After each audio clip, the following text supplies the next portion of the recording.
विद्यार्थी मित्रांनो, आपण गेल्या तासाला या ठिकाणी निबंध लेखन कसं करायचं, बरोबर आहे की नाही, तर सोपानक्रम आपण पाहिला. त्यानुसार या ठिकाणी तुम्हाला मम प्रिय खग, मम प्रिय भाषा आणि मम प्रिय उत्सव हे 3 निबंध मी तुम्हाला काय केलेले समजावून देऊन लिहून दिलेले, बरोबर आहे की नाही. आता आपण नवीन घटकाकडे जोडतोय. बोर्डवर मी लिहिलेला आहे बघा, संवाद लेखन.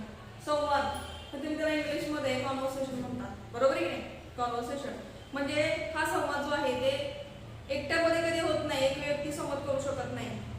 तर हा संवाद 2 व्यक्तींमध्ये, 3 व्यक्तींमध्ये, 4 व्यक्तींमध्ये घडवून आणला जातो, हो की नाही. या पद्धतीने तुम्हाला जसं मराठीमध्ये संवाद असतात, इंग्लिशमध्ये कॉन्व्हर्सेशन असतं, तसंच या ठिकाणी आता एखादा तुम्ही नाटक बघितलं असेल, नाटक पाहता तुम्ही, त्यामध्ये कसं प्रत्येक ठिकाणी पात्र असतात, बरोबर. कुणाला कुठलं पात्र असतं, कुणाला आईचं, कुणाला बाबांचं, कुणाला मुलाचं, मुलीचं, त्या पद्धतीने तिथे त्या नाटकामध्ये संवाद घडवले जातात. मग इथं तुम्हाला पान नंबर 106 वर या संवाद लेखन हा घटक तुम्ही काढायचा आहे बघा. सगळ्यांचं लक्ष आहे का बघा. इयत्ता 10वी संवाद लेखन. संवाद लेखन या ठिकाणी तुम्हाला काय करायचंय बघा. त्यांनी संवाद लेखनार्थम निर्दिष्ट हा विषय. संवाद लेखनासाठी इथे विषय तुम्हाला दिलेले आहेत बघा. कुठले कुठले. गृहसंवाद, शाळा संवाद, आपण संवाद. गृहसंवाद म्हणजे घरातला संवाद, घरामध्ये आई बाबांसोबत असलेला संवाद, घरातील संवाद. शाळा संवाद, शाळेतील तुमचे शिक्षक, तुम्ही या पद्धतीचा संवाद, तुमच्या मैत्रिणी, तुमच्यामधला संवाद. आणि आपण संवाद म्हणजे दुकानामध्ये जाऊन तुम्ही दुकानदाराशी केलेला संवाद, बरोबर आहे की नाही. समजा तुम्ही मंडईमध्ये किंवा भाजी मार्केटमध्ये गेला तर भाज्या घेताना जो होणारा संवाद, बरोबर. तुम्ही जर विचारता किती घेणार आहे तो विचारतो, त्यावेळी तुम्ही सगळं सांगता, म्हणजे हा घडणारा संवाद. हे नंतर प्रवास संवाद. जेव्हा तुम्ही प्रवास करत असता, एसटी बसमधून करत असता, रेल्वेतून करत असता, त्यावेळेला तुमचा घडणारा संवाद. कार्यालय संवाद. कार्यालयामध्ये म्हणजे एखाद्या ऑफिसमध्ये तुम्ही जात असाल, तिथं तुम्ही माहिती विचारणार, देणार आहे, बोलणार आहे, माहिती देणार, त्यामध्ये घडलेला संवाद. रुग्णालय संवाद. मी जेव्हा रुग्णालय म्हणजे हॉस्पिटल, बरोबर आहे की नाही, मोठा दवाखाना असेल त्यावेळेला तिथं तुम्ही माहिती विचारली किंवा तुमचं कोण आजारी असेल त्यावेळेला जो घडलेला असतो, त्यांच्यामध्ये घडलेला जो आहे तो संवाद. दूरवाणी संवाद. आता दूरवाणी म्हणजेच काय, फोनवर घडलेला दूरवाणी, बरोबर आहे की नाही. म्हणजे या ठिकाणी तुम्ही फोनवरून बोलताय, तो संवाद. म्हणजे हे संवादाचे तुम्हाला इथं विषय दिलेले. गृहसंवाद, शाळा संवाद, आपण संवाद, प्रवास संवाद, कार्यालय संवाद, रुग्णालय संवाद, दूरवाणी संवाद.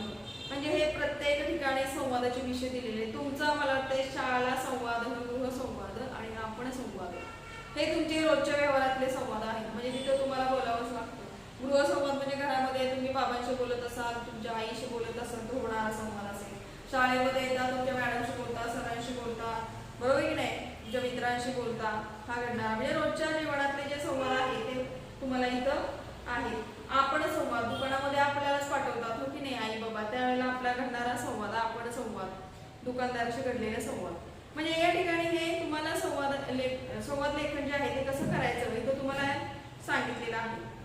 आता या ठिकाणी संवाद लेखनामध्ये जसं निबंध लेखनामध्ये काय काय सांगितलंय की 7 ते 8 वाक्यामध्ये काय असलं पाहिजे, या ठिकाणी वाक्य असली पाहिजे, 3 ते 4 शब्दांची वाक्य असली पाहिजे, वाक्य अर्थपूर्ण असली पाहिजे, हो की नाही. म्हणजे दिलेल्या विषयापैकीच या ठिकाणी तुम्ही निबंध लिहावा. आपण गेल्या तासाला पाहिले. तसंच संवाद लेखनामध्ये सुद्धा तुम्हाला काही गोष्टी दिलेल्या आहेत बघा. पान नंबर 106 वरच आहे. सप्त अष्टम वाक्यात्मक अर्थपूर्ण संवाद. 7 ते 8 वाक्यामध्ये अर्थपूर्ण संवाद. उत्तम हा संस्कृत रचना. उत्तम संस्कृत रचना. संस्कृत रचना म्हणजे वाक्यांची रचना असली पाहिजे, अर्थपूर्ण वाक्य असली पाहिजे. आणि किती वाक्य असली पाहिजे, 7 ते 8. सप्तम अष्टम म्हणजे 7 ते 8 वाक्य तुमची इथं असली पाहिजे. संवादार्थम पात्राणि काल्पनिकानि न्यूनातिन्यूने द्वे पात्रे. संवादार्थम पात्राणि संवादासाठी लागणारी जी पात्र आहेत काल्पनिक आणि न्यूनातिन्यून म्हणजे कमीत कमी द्वे-पात्रे 2 पात्र असली पाहिजे संवादासाठी लक्षात घ्या. नंतरचा प्रसंग रचनायाः स्वातंत्र्य. प्रसंग रचनेसाठी स्वातंत्र्य आहे म्हणजे तुम्ही जो संवाद घडवणार आहात तो प्रसंग जो आहे तो तुम्ही काय करायचा आहे थोडक्यात तुम्ही तिथं प्रसंग मांडायचं स्वातंत्र्य तुम्हाला आहे.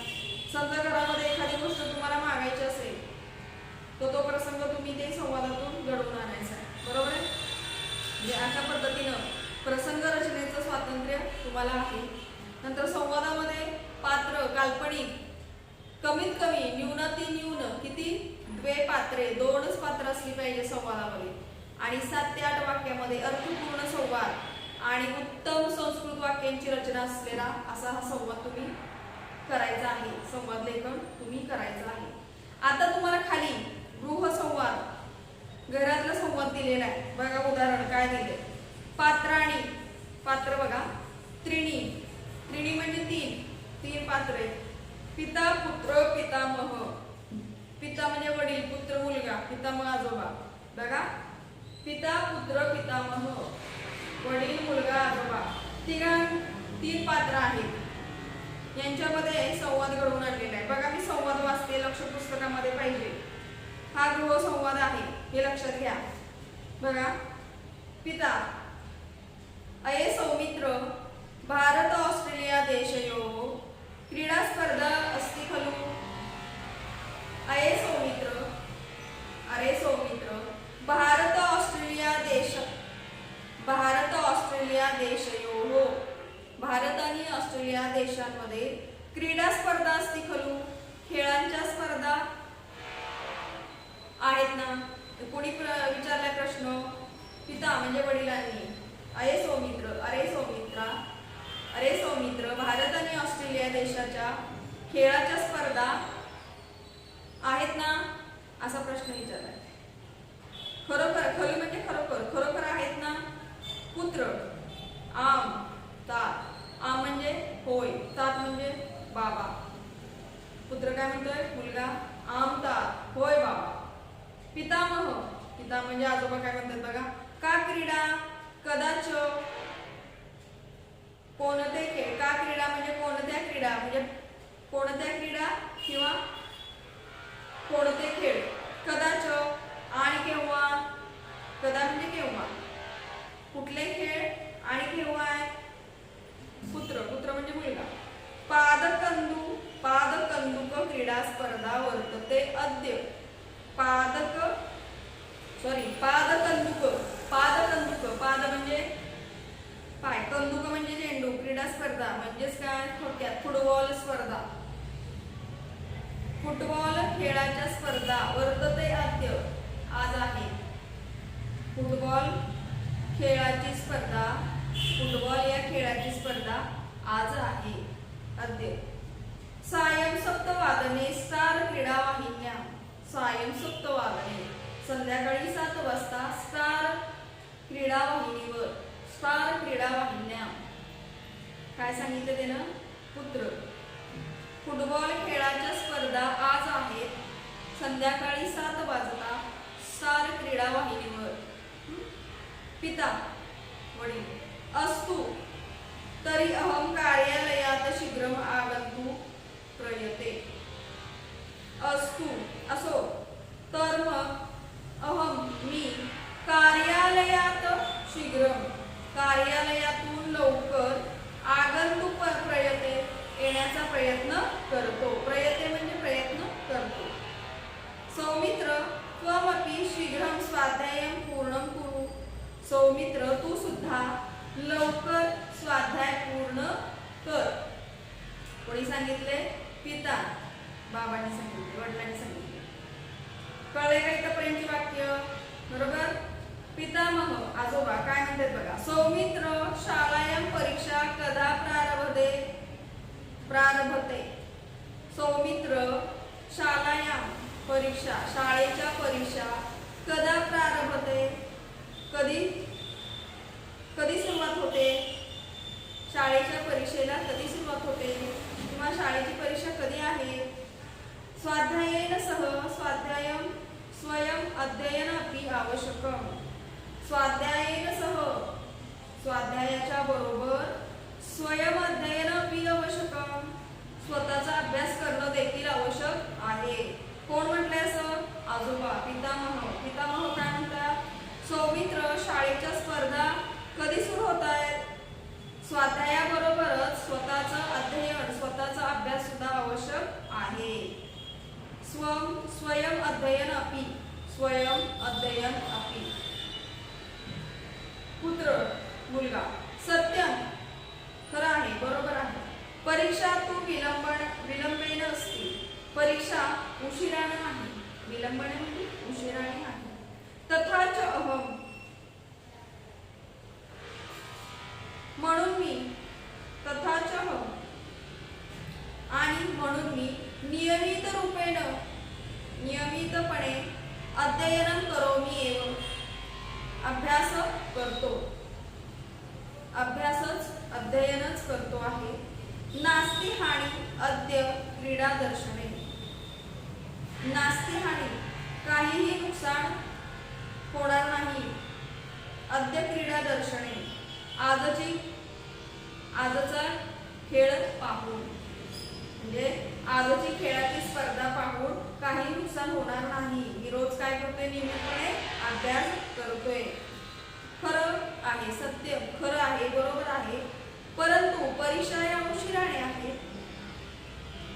आणि म्हणूनच मी नियमितपणे अध्ययन करतोच आहे. आज क्रीडा स्पर्धा बघून काहीही नुकसान होणार नाही. पुत्र म्हणतोय, मुलगा म्हणतोय. लक्षात येते का? मुलाचं नाव काय आहे? सौमित्र. इथपर्यंत भाग लक्षात आलाय? पुढे बघा. पिता, अस्तु, असो. पिता, असो. अस्तु म्हणजेच असो. तरी निश्चितम, अद्य सायंकाले वयं त्रयं मिलित्वा क्रीडा स्पर्धां पश्यामः.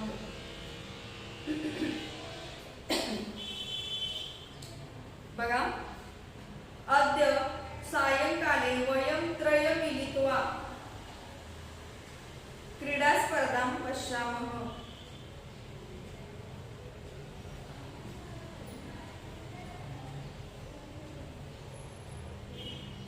काय या ठिकाणी अर्थ होणार आहे बघा? पुत्र, पितामह. पिताचं वाक्य काय? असतु, असो. तरी निश्चितम, तरी निश्चितच. अद्य सायंकाले वयं त्रयं मिलित्वा क्रीडा स्पर्धां पश्यामः. बरोबर? आज सायंकाळी आम्ही, वयं म्हणजे आम्ही, त्रयं मिलित्वा, त्रय म्हणजे तिघ मिळून, त्रय तिघ. कोण आहे तिघ? पिता, पुत्र, पितामह. लक्षात घ्या. असतु, असो. तरी निश्चितच, अद्य सायंकाले, आज सायंकाळी किंवा संध्याकाळी, वयं त्रय, आम्ही तिघे जण, मिलित्वा, मिळून, क्रीडा स्पर्धा पश्यामः, आम्ही तिघ मिळून खेळाची स्पर्धा पाहणार आहोत. कोण म्हणते? वडील म्हणतात, पिता. पुत्र, तात, बाबा. आगमन समये रुचिर खाद्यं शीतपेयं च आनयतु. तात, बाबा. आगमन समये, येतानाच, येण्याच्या वेळी, रुचिर खाद्य, रुचिर खाद्य म्हणजे आवडणारं खाद्य. शीतपेय, शीतपेय म्हणजे थंड. च आनयतु, आणि थंड काहीतरी घेऊन या. बरोबर आहे की नाही? रुचिर खाद्य, कोरडा खाऊ आणि थोडंसं काय? थंड पेय घेऊन या येतानाच. अपि मम मित्राणि आनयानि, अपि मम मित्राणि आव्हानयानि, माझे मित्र सुद्धा काय? येणार आहे. अपि मम मित्राणि आव्हानयानि, म्हणजे या ठिकाणी मी माझ्या मित्रांना सुद्धा, माझे मित्र सुद्धा काय? येणार आहे. पितामह, अथ किम,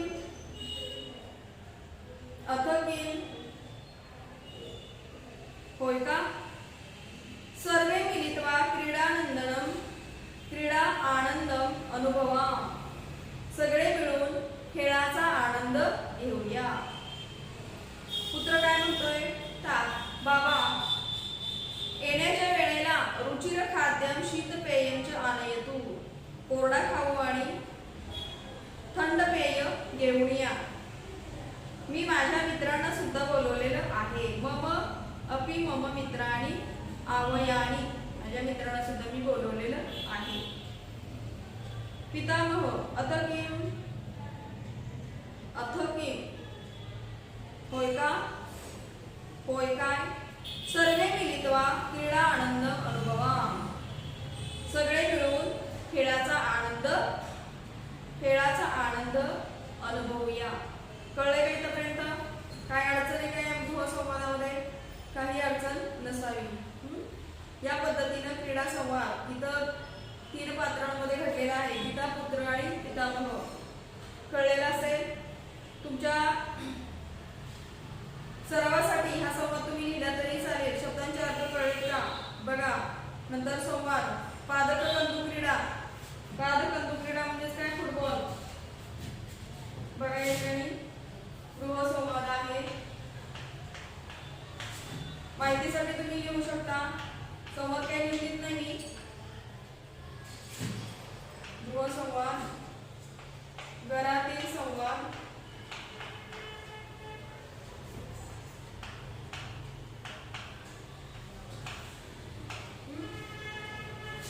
पितामह म्हणजे आजोबा,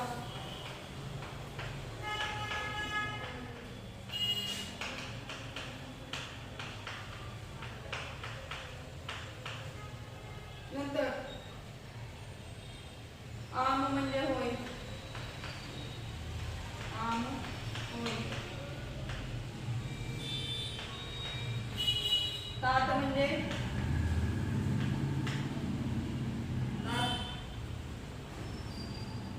वडील किंवा बाबा. पुढं पाद कंदुक क्रीडा स्पर्धा. शब्द लिहून घ्या. पाद कंदुक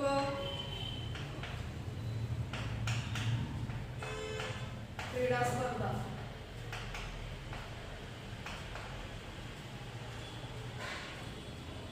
पाद कंदुक क्रीडा स्पर्धा. वेळाची चुकली आहे. सॉरी. पादकंदुक. पादकंदुक म्हणजे पाद म्हणजे पाय, कंदुक म्हणजे चेंडू म्हणजे फुटबॉल क्रीडा स्पर्धा, खेळाची स्पर्धा. आता काय होतोय? फुटबॉल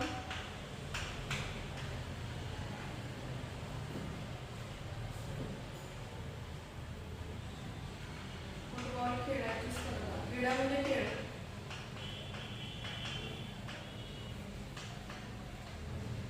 कळले अर्थ? ठीक आहे. आता इथे बघा.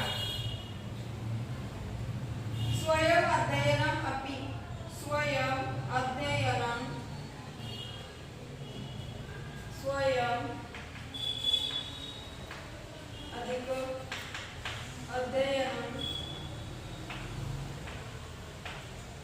अधिक अपि. अध्ययनम अपि. नंतर बघा. मिलित्वा म्हणजे मिळून. मिलित्वा मिळून.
या पद्धतीनं हे शब्दांचे इथं जे काही शब्द तुम्हाला आता दिलेले अये म्हणजे अरे, अये म्हणजे अर्थ काय होतो अरे, अये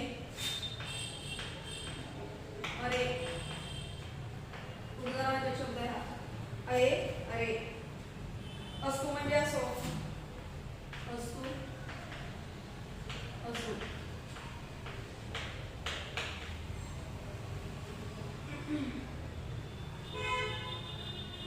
अतके म्हणजे काय होय काय, पितामह आजोबा म्हणतात होय काय. सर्वे मिलित्वा सगळे मिळून क्रीडा आनंदम खेळाचा आनंद अनुभवूया. अनुभवा म्हणजे अनुभवूया, अनुभव घेऊया या पद्धतीने. इथपर्यंत कळलंय का सगळं? हा घरातील संवाद आहे, मी लिहिले तेवढ्यासाठी गृहसंवाद. आता तुम्हाला अवधेय बघा, प्रश्नपत्रिका या संवाद लेखनस्य केवल विषय निर्दिष्ट भवेत. विषयानुसार पात्राणां चयनं प्रसंगस्य वर्णनं छात्रे कर्तव्य. इथं तुम्हाला काय केलेलं आहे, संवादाचा केवळ विषय दिला असेल, मग विषयानुसार तुम्ही पात्रांची निवड करून प्रसंग वर्णन करून, प्रसंग कोणी करायचा आहे निवडायचा आहे तुम्हीच, पात्रांचा विषयानुसार तुम्हीच निवड करायची आणि तुम्हीच वर्णन लिहून तो संवाद पूर्ण करायचा आहे, हे लक्षात घ्या. जर संवादामध्ये माता पुत्री अग्रजा अनुजा तिथी गोष्ट पिता पुत्र इति पात्र कल्पना अनुभवितुम अर्हति. जसं गृहसंवादात माता पुत्री अग्रजा अनुजा तिथी या पात्र कल्पना आहेत. गृहसंवाद म्हणजे जसा विषय असेल त्या पद्धतीने तुम्हाला संवाद लेखन करावं लागेल. आले का लक्षात? हा भाग कळलाय का? कळला असेल तर इथं संवाद लेखन हा घटक. आता संवाद कसा लिहायचा हे तुम्हाला पुस्तकामध्ये दाखवले. जे पात्र आहे त्याचं नाव पुढे लिहायचं आणि त्यांचे जे काही संवाद आहे ते तुम्ही पुढे लिहून त्याच पात्राच्या खाली दुसरं पात्र आलं पाहिजे. म्हणजे या पद्धतीने छोटी छोटी वाक्य तयार करून तुम्ही काय करायचंय, पण ती वाक्य किती असली पाहिजे या ठिकाणी वाक्य अर्थपूर्ण असली पाहिजे. कळलं का? म्हणजे वाक्याचा अर्थ लागला पाहिजे आणि या ठिकाणी वाक्य 7 ते 8 वाक्यामध्ये हा संवाद पूर्ण करायचा आहे. ठीक आहे? संवाद लेखन कळलं असेल तर तुम्ही एक गृहसंवाद लिहून आणायचा आहे तुमच्या घरामध्ये.